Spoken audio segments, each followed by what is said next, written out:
এই অধ্যায়ে আমি পড়ব প্রপার নাউন কাকে বলে, কোথায় বসে এবং তার গঠন প্রণালী। তোমরা ক্লাসটা অবশ্যই ভালো করে লক্ষ্য রাখো এবং basic class. Proper noun, proper noun, proper noun.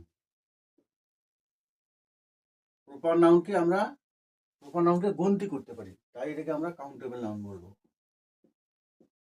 Countable noun বলবো।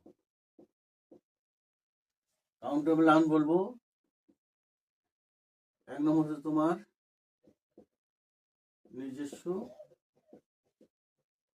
নাম রয়েছে, এর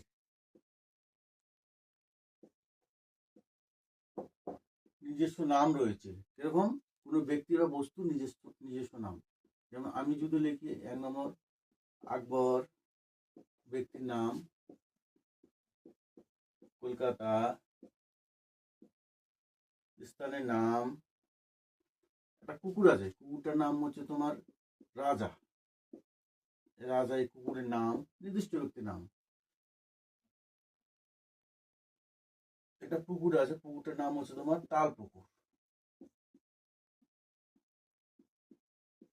এই যে নাম, এই নামগুলোকে বলে নিজস্ব যেটা নাম, সেটাকে বলা হচ্ছে তোমার প্রপার নাউন।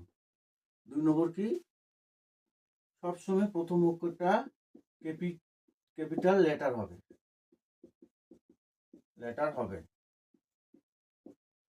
সবসময় যেই প্রথম অক্ষর, দেখো এইগুলো ক্যাপিটাল লেটার, প্রথম অক্ষরটা যেখানে বসুক না কেন এটা ক্যাপিটাল লেটার হবে।